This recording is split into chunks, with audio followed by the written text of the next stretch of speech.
नमस्कार दोस्तों। दुनिया भर में चीन के एक आर्टिकल को लेकर खूब चर्चा हो रही है। यह आर्टिकल चीन की वेबसाइट सोहू पर 2013 में लिखा गया था। तो सवाल यह उठता है कि अब इस पर चर्चा क्यों हो रही है। देखिए, ऐसा है कि इस आर्टिकल में चीन का मास्टर प्लान है कि कैसे वो इस दुनिया पर धीरे धीरे कब्जा करने वाला है।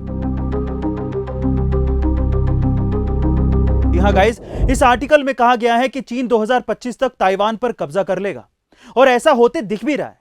इसीलिए यह आर्टिकल फिर से चर्चा में आ गया है।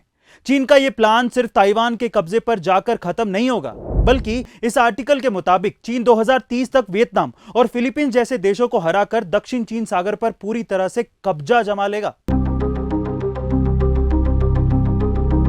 फिर इसके बाद उसका सबसे बड़ा प्लान 2040 में पूरा होगा।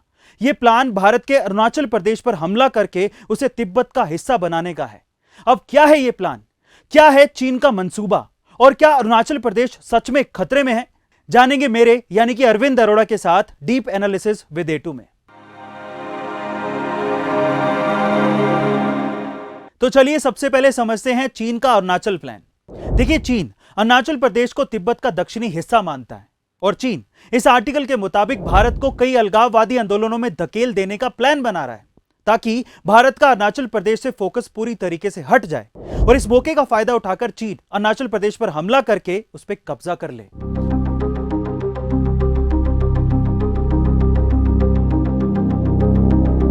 अब अरुणाचल प्रदेश को लेकर चीन का दूसरा प्लान सुनिए। मान लीजिए कि अगर चीन अपने पहले प्लान के मुताबिक अरुणाचल प्रदेश पर हमला करके कब्जा नहीं कर सका तो उसके पास दूसरा प्लान भी है। आर्टिकल के मुताबिक चीन पाकिस्तान को कश्मीर पर हमला करने को कहेगा और फिर खुद अरुणाचल प्रदेश पर हमला कर देगा। चीन का यह मानना है कि भारत दोनों मोर्चों पर एक साथ युद्ध नहीं लड़ सकता और ऐसी स्थिति में भारत कश्मीर और अरुणाचल प्रदेश दोनों को खो देगा। अब देखिए, ऐसा है कि यह तो चीन सोच रहा है, लेकिन भारत भी चीन को मुंह तोड़ जवाब देने के लिए पूरी तैयारी कर चुका है।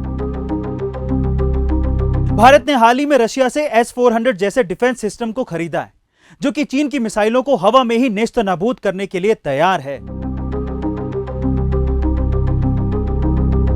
साथ ही अग्नि 5 जैसी मिसाइल का सफल परीक्षण करके अपनी तैयारी को पहले से ही पुख्ता कर चुका है भारत।